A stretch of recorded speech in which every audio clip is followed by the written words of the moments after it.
Здравствуйте, вы смотрите программу «Якутия Лайф». С вами Ирина Ефимова.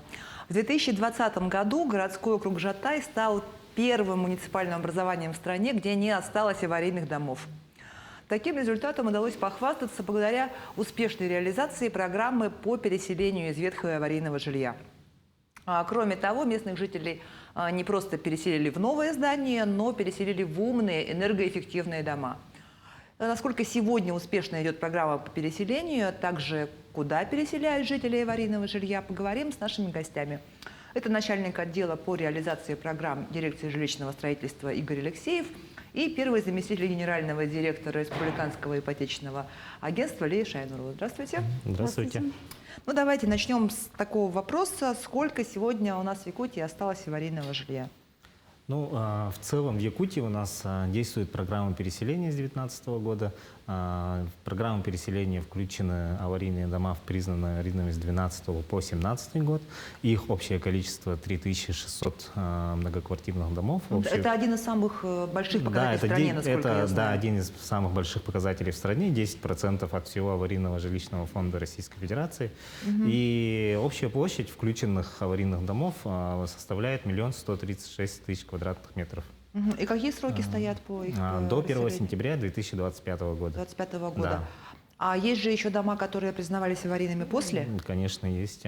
Их общее количество более 2500 многоквартирных домов, общей площадью 1 154 000. То есть они войдут уже потом, да? Да, по итогам реализации действующей программы, при формировании следующей они все будут учтены.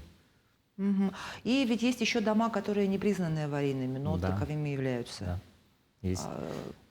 Признание аварийным у нас, согласно 47-му постановлению правительства Российской Федерации, носит заявительный характер.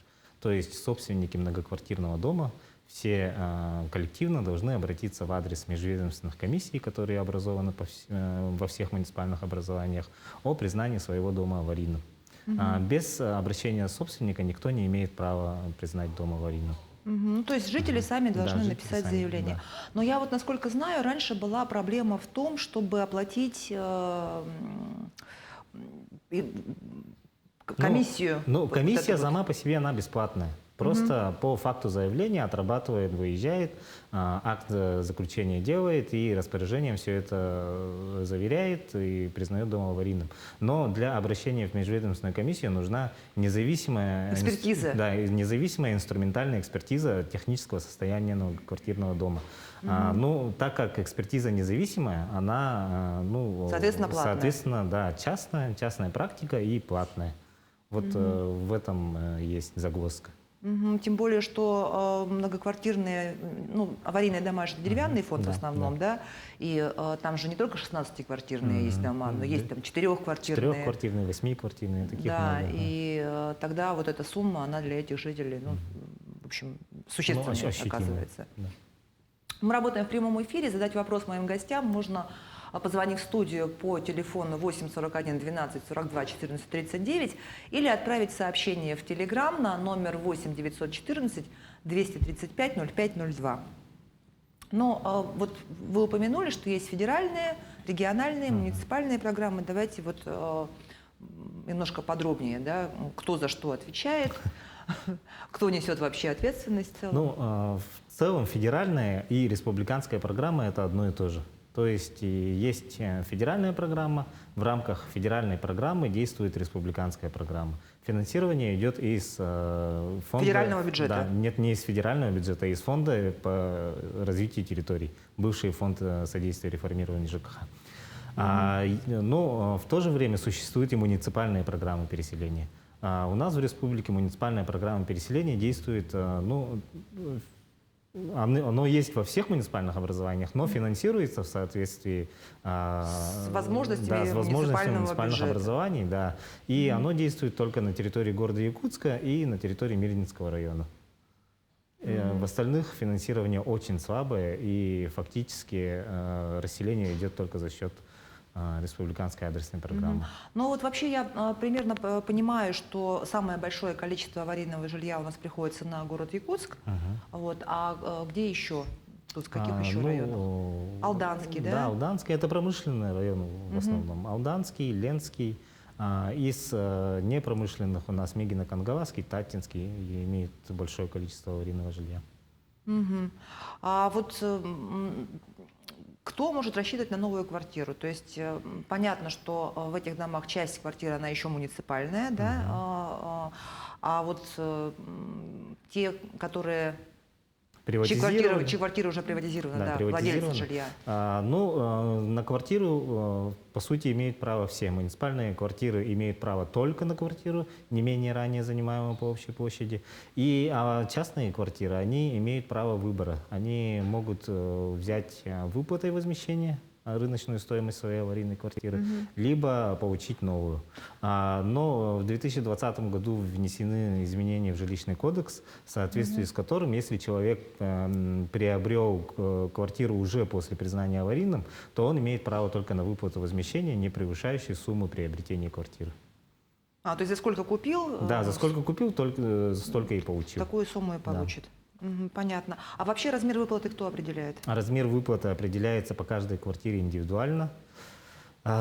Собственник сам находит и обращается в оценочную фирму, которая проводит оценку в соответствии с федеральным законодательством, в которой включается часть доли земельного участка, часть общего имущества и, соответственно, сама квартира.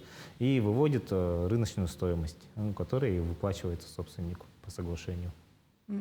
Ну, получается, это вот на выбор, да, если... Да. Это связано вообще со строительством в данном районе или, может быть, не связано? Нет, это не связано, это выбор человека. Сам он что хочет, то и получает. То ли выплату, то и квартиру. Ну, больше всего домов, конечно, строится в Якутске, Да. в столице. Ну вот прямо сейчас активно застраивается часть района ДСК, новый микрорайон Звездный. Вот какая там сейчас готовность? Я знаю, что получают уже ключи люди. Ну, по состоянию на сегодняшний день по линии программы переселения уже вручено более 400 ключей от квартир. Люди уже активно переезжают. Это в секторе А, который мы приобретали уже. Сейчас еще и активно идет приобретение в секторе С, микрорайона Звездный. И, там тоже будет большое количество. И у нас есть звонок. Алло, здравствуйте, вы в эфире.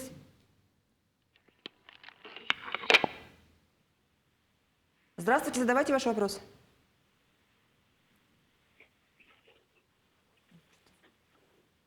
Сорвался, видимо, звонок. Здравствуйте. Здравствуйте, да, слушаю вас. Задавайте ваш вопрос.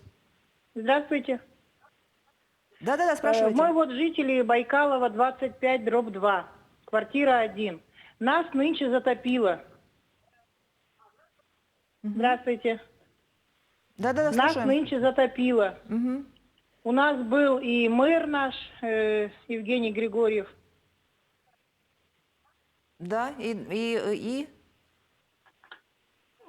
Аварийный дом у вас? Дом у вас признан аварийным? Вот нас такое дело. Сейчас нас, да, откачали, все хорошо. И теперь про нас забыли. Нам обещали, что нас отсыпят, потому что у нас даже до туалета невозможно дойти. И хотелось бы узнать. Да-да, что хотелось бы узнать?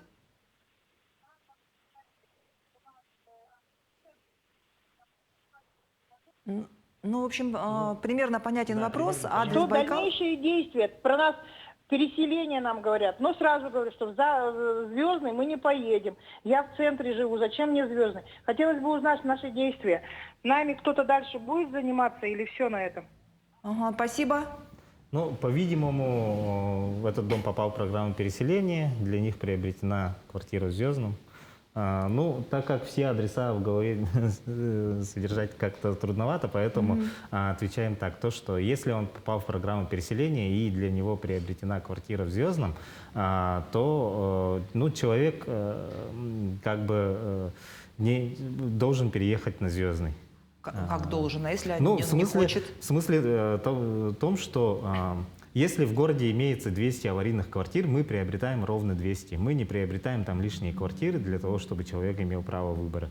И это все приобретается в рамках 44-го федерального закона по электронному открытому аукциону. Какой застройщик туда принял участие, кто победил в аукционе, у того и приобретаем. Мы не можем выбрать там центр, не центр, там, или кто-то пожелал куда-то, не можем выбирать. И приобретаем квартиру у победителя аукциона. Единственное условие вот этого аукциона — жилое помещение должно быть построено на территории муниципального образования, откуда расселяется аварийное жилье. То есть микрорайон Звездный у нас в границах города Якутска находится, для него приобретена квартира, и вот человеку вручают ключи. Если он не хочет на Звездный, то иного выбора у него нет, попросту нету. Потому что другого жилья... компенсация денежная, вы же говорили. Ну, если это собственник, то он может поменять свой выбор на выплату компенсации и получить деньгами. Если приватизированная квартира. А если квартира муниципальная? А если квартира муниципальная, то собственник, извините, муниципальное образование. И просто муниципальное образование, как собственник, предоставляет ему взамен другую квартиру Звездного. И поэтому как бы ехать туда и не выбирать. Понятно. Ну вот поскольку мы заговорили о 17-м квартале, да, 17-й, 2-й, 4-й, вот сегодня буквально последняя новость была о том, что помощнику президента Максиму Орешкину, который сейчас находится в Якутске, представили вот план реновации этих 3 кварталов. Расскажите, пожалуйста, вы присутствовали на этой встрече, я знаю. Да, присутствовала. Да, действительно, представили план комплексного развития территории, так называемого, вот этих кварталов, 2-го, 4-го, 17-го, ну, в народе называют просто 17-й, на самом деле там еще три квартала. Да. Мы говорим о 3 кварталах. И сейчас уже название присвоено микрорайон Спортивный, мы так уже его, скажем так, в обиход запускаем, название у нас как бы такое. Представили план развития, то есть рассказали о этапности застройки, поскольку достаточно большой квартал, все-таки 57 га, это достаточно большая территория. И, соответственно, безусловно, и расселить, и построить можно только, ну, если это делать этапами. У нас сейчас предусмотрено 5 этапов. Соответственно, сам КРТ, ну, сокращенно, да, будем говорить, он рассчитан на 10 лет, то есть, ну, это крайний срок. Безусловно, если у нас будет какой-то источник финансирования дополнительный, ну, в виде федеральных денежных средств, да, как бы на расселение, то, конечно, темпы у нас намного увеличатся. Конечно, мы не будем ждать 30-го года, чтобы расселить все эти квартала. Вот сейчас первый этап мы планируем начать уже в этом году, и там планируется у нас более 11 тысяч квадратов к расселению. Соответственно, первый этап расселения, он, скажем так, возложен конкретно на Республиканское ипотечное агентство. Определены сейчас уже дома, с которых мы начнем непосредственно это расселение. И, в принципе, у нас есть источник финансирования в виде увеличения уставного капитала, поскольку, ну, Арсений Сергеевич, он достаточно, как сказать, следит за этим, да, то есть контролирует этот процесс. И, соответственно, так как мы республиканское предприятие, нам было поручено конкретно заняться, да, вот этой проблемой. И, соответственно, денежные средства у нас заложили определенные. Вот. Но сегодня как раз была встреча, да, именно о том, что весь объем расселения необходимо, конечно, безусловно, помощь, потому что это мы говорим о более чем 11 миллиардах рублей, потому что полностью расселение всех этих кварталов вот где-то в диапазонах этих цифр. Поэтому это, конечно, достаточно серьезные средства, и без поддержки федерального бюджета это будет невозможно сделать. Вот сказали, 11 тысяч примерно квадратных метров нужно расселить, а сколько там будет построено? Значит, ну, сейчас по мастер-плану, который мы, в принципе, сейчас утвердили, да, и планируем к реализации, это более 300 тысяч квадратных метров жилья. Соответственно, мы сейчас уже готовим проекты, да, строительства именно вот этих домов будущих. И, конечно, если сейчас мы говорим о том, что во всех этапах присутствуют аварийные дома, то есть нету свободных площадок, то есть мы, ну, скажем, не можем с чего-то начать, да, поэтому нам, безусловно, нужно начать расселять. Для этого мы, по сути, строим сейчас звездный, да, то есть и уже ввели, и сейчас Ну, чтобы продолжаем что-то строить. Да, потому что... расселить, освободить площади и там безусловно, начать застройку. Если нету жилья, куда переселять, это достаточно сложно сделать, даже при наличии денег. И у нас есть еще один звонок. Алло, здравствуйте, вы в эфире. Здравствуйте, задавайте ваш вопрос.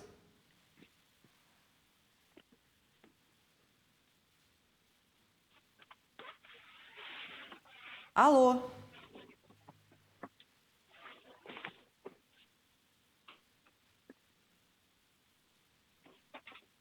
Задавайте ваш вопрос. Алло, вы в эфире.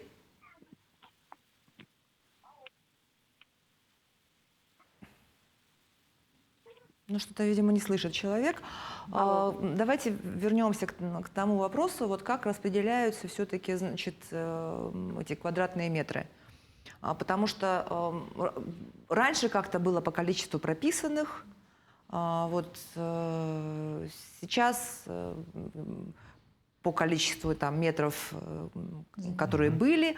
Вот. Но есть же такая проблема, я знаю, что ну, вот многие квартиры совсем маленькие, да, в аварийном фонде, там есть квартиры и по 18 метров, и по 16 метров, и там... По 9 метров. По 9 метров даже, да. И понятно, что сейчас ну, квартиры такого размера просто не строятся. Это нормативно невозможно, поскольку ранее у нас был норматив 24 квадратных метра, это самое минимальное. Сейчас этот норматив изменился, и сейчас квартиры менее 28 уже не могут, в принципе, строиться, вводиться в эксплуатацию. Поэтому вот мы сейчас по первому сектору у нас есть и 24 квадратов, а в новых секторах у нас уже больше, то есть уже 24 не будет, уже более все 28 квадратов пойдет. Угу. И у нас есть еще один звонок. Алло, здравствуйте, вы в эфире. Да, сказала, что тут махнешь, когда скажут алло. Здравствуйте, задавайте ваш вопрос. Смотри там. Алло, мы вас слушаем. Алло. Да-да-да, мы вас слушаем. Здравствуйте. Я по поводу вот первого этажа. Мы получили квартиру на первом этаже. В Звездном? Алло. И мы... Слышно? Да-да-да, слышно. Ага. Мы, переселенцы, получили на первом этаже квартиру. Но мы боимся переезжать. Взяли тайм-аут, боимся переезжать, потому что думаем, что будет зимой очень холодно, потому что балкон очень низко к земле.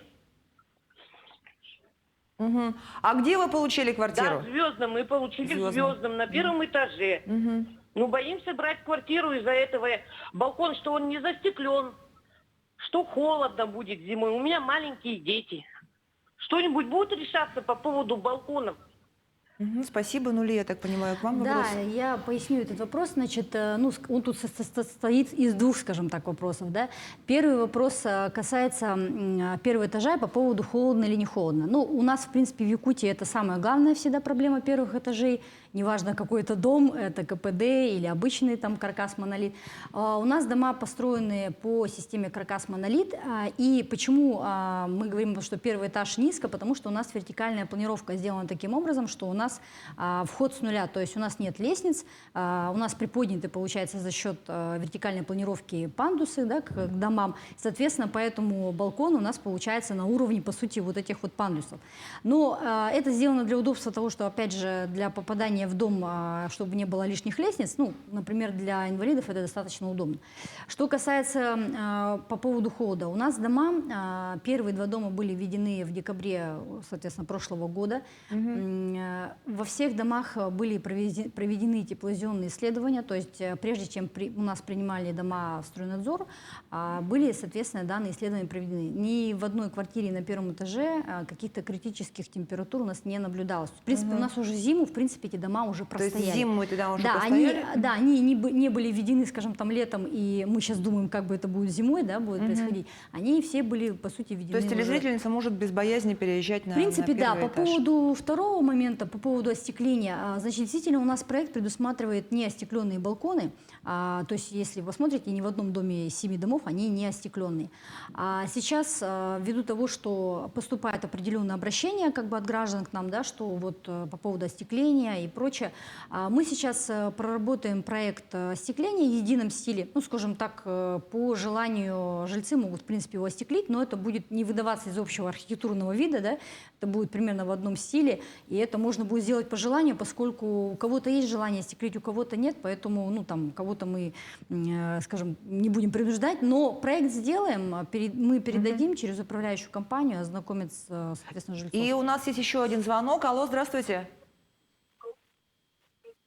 Здравствуйте, задавайте ваш вопрос.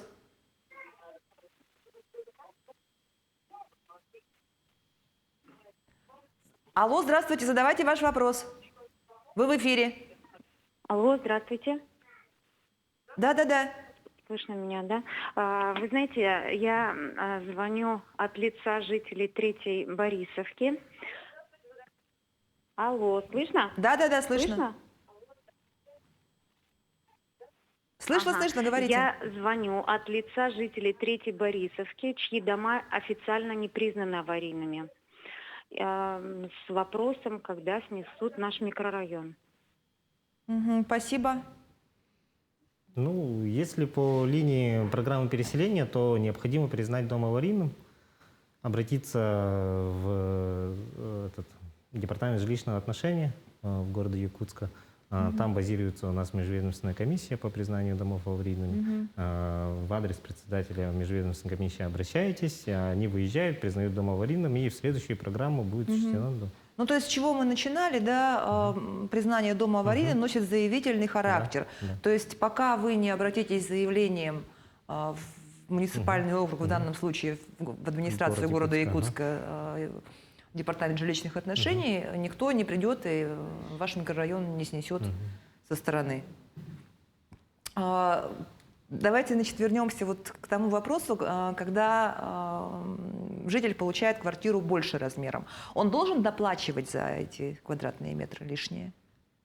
Нет, по программе переселения мы доплату не требуем, и, насколько я знаю, муниципальное образование тоже доплату не требует.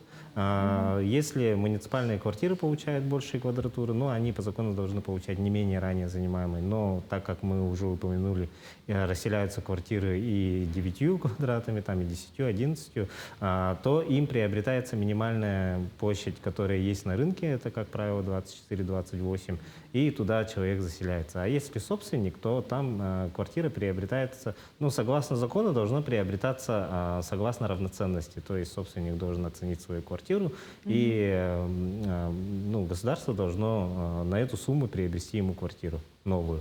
Но данная практика у нас не проходит, мы покупаем тоже приближенные квадраты. Если квартира малогабаритная, тоже приобретается минимальный размер на рынке, и человек не доплачивает. Но помимо квадратуры есть же еще понятие такое, как комнатность, да? То есть, может быть, у них было 35 квадратов двухкомнатная, и у них там, допустим, разнополые дети, и они хотят двухкомнатную. Ну, сегодня на рынке нету двушек 35 квадратов. То есть им однокомнатную придут? Однокомнатная, но больше квадратуры будет. 45-40 квадратов. То есть это ну, как бы от количества комнат это не зависит, только от квадратуры. Возможность перепланировки, в принципе, всегда имеет место быть. Тем более у нас строятся дома с возможностью перепланировки внутри. Соответственно, можно там сносить стены, переносить перегородки и прочее. Ага, то есть при желании можно из той же принципе, там, да, большой если- однушки сделать двушку, как Можно, удобно. можно, в принципе, да, это не нарушает там конструктива, и поэтому это возможно. А вот мне стало интересно, звонили люди, которые не хотят звездно переезжать, а много ли таких людей, которые отказываются от ключей? Ну, вообще вот...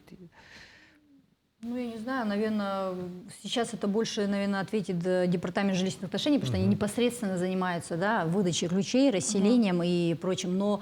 Ключи вы не вручаете, да? Да, мы ключи вот не вручаем, мы на самом деле, как говорится, столько строим. Но сейчас по практике, потому что мы уже, в принципе, ну, мы уже начали отрабатывать, да, с людьми и по недоделкам и прочее, поэтому сейчас мы видим, что достаточно активно идет заселение. Есть, конечно, да, кто не соглашается, но вот, наверное, опять же, да, вот есть какие-то опасения в части вот там первых этажей, да, то, что будет холодно.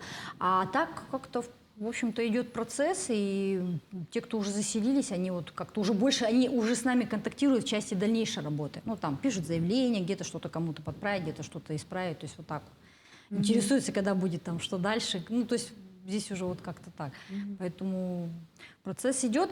Но я думаю, наверное, здесь, по сути, ну, конечно, это выбор граждан, да, потому что ну, те условия, в которых сейчас проживают, они это, конечно, действительно очень Тяжелые условия. да, тяжелые. И на самом деле есть возможность всегда получить квартиру и потом ее, скажем, реализовать, купить, где в принципе ты хочешь. То есть это сейчас же у нас рынок, как бы он открыт, поэтому тем более, что мы на коммерцию квартиры там в Звездном тоже продавали, поэтому я думаю, То здесь, есть да, покупают квартиры по коммерции и также, то есть помимо переселения у нас есть и коммерческие квартиры, кто купил. у нас есть еще один звонок. Алло, здравствуйте, задавайте ваш вопрос. Здравствуйте. Да, слушаем вас. Ага, можно спросить вот насчет района радиоцентр? В этом году планируется снос или нет? Просто мы в интернете смотрели, что наши дома некоторые, которые признаны аварийными, идут под снос. Все, да, это весь вопрос? Видимо, весь вопрос. Ну, тут надо отталкиваться от даты признания дома аварийным. Если дом признан аварийным до 1 января 2017 года, то он включен в действующую программу и будет расселен до 1 сентября 2025 года. А если дом признан аварийным после 1 января 2017 года, то, к сожалению, он будет учтен только в следующей программе после реализации действующей. А комплексная застройка там не предусматривается, да, как вот Ну, в случае с 17-м да, но в кварталом? настоящее время, в принципе, да, идут проработки определенные на уровне правительства, но сейчас пока границы, да, не определены, и пока по комплексному развитию территории эта территория не, скажем, ушла. Ну, скажем, пока она так вот в разработке только. Возможно, что будет, но пока вот не могу сказать. Ну вот мы начали с того, что в Якутии очень большое, самое большое в России количество аварийного жилья, большие объемы федеральные, которые нужно выполнять вовремя, да, потому что и глава республики Асен Сергеевич Николаев поставил четкую задачу перед правительством, чтобы сроки не срывать федеральных региональных программ. При этом у нас очень короткий строительный сезон, короче, чем в других регионах, так скажем, да, значительно короче. Кроме того, санкции, которые тоже повлияли, да, на строительную отрасль. Вот насколько вообще, насколько успевают, насколько справляются застройщики у нас со сроками? Ну вот мы можем сказать по итогу прошлых, скажем так, лет, когда как раз мы попали, да, на все вот эти вот возможные и невозможные меры, то есть начиная от коронавируса, потому что мы как раз попали, мы начали строить, вот эта вся история, да, началась, в последующем, да, СВО, и вот эти вот все санкции, которые в итоге, скажем так, стали на нас накладывать. Действительно, конечно, на строительной области это безусловно отражается. Это отражается, во-первых, на повышение цен. Это самый главный фактор, который влияет потом в процессе. Это, безусловно, необходимость смены оборудования, замена оборудования на отечественное. Это тоже такой из немаловажных, да, моментов. И самое еще главное, это, конечно, безусловно, рабочая сила, которая приезжает у нас, да, работать. И с этим мы тоже столкнулись. И сейчас, конечно, вот в процессе строительства нам очень помогло правительство. И, конечно, безусловно, наш глава Асен Сергеевич Николаев, потому что он принял меры и поддержал строителей, которые заключили государственные контракты. И в последующем были, соответственно, увеличены определенные цены, да, по контрактам для того, чтобы мы смогли достроить. И другие застройщики, которые также по программе переселения строили. Поэтому здесь, конечно, в этой части вот большая была помощь оказана. Что касается оборудования, мы, в принципе, уже и тогда, и сейчас уже сориентировались. То есть мы, конечно, перешли уже на отечественное оборудование. И как бы с этим у нас пока, ну, в общем, в принципе, особо проблем как бы не возникает. Вот. Ну и мы уже, конечно, скажем так, заранее готовимся к каким-то таким моментам, ну, насколько это можно заранее готовиться, потому что Конечно, всего не предусмотришь, но вот эти основные факторы стараемся как бы их более-менее нивелировать. Вот вопрос, видимо, к вам, Игорь, пишут. Насколько я знаю, у жителей арктических районов есть возможность получить жилье в любом городе Якутии. Так ли это? Ну, да, это так. В настоящем программа переселения у нас реализуется по заявкам от районов.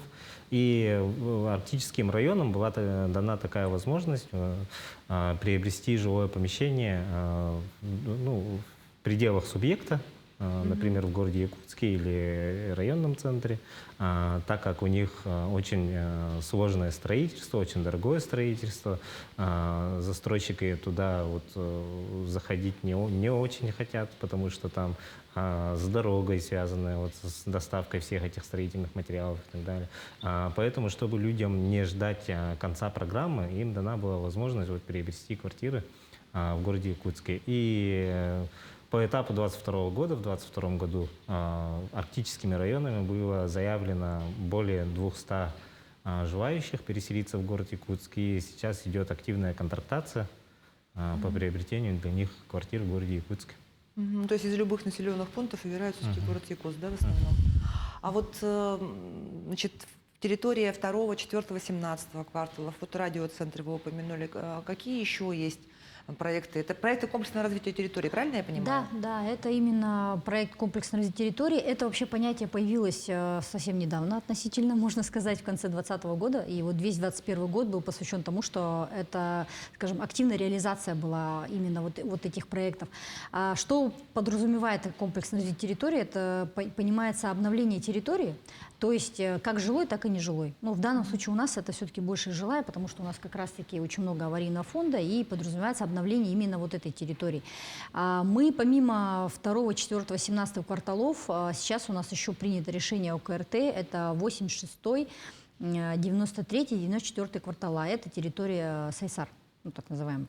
То есть там у нас тоже достаточно большая территория, которая будет подлежать комплексному развитию, и она идет как бы следом. То есть у нас сейчас в приоритете 2, 4, 17, следуем, мы будем развивать вот эту территорию.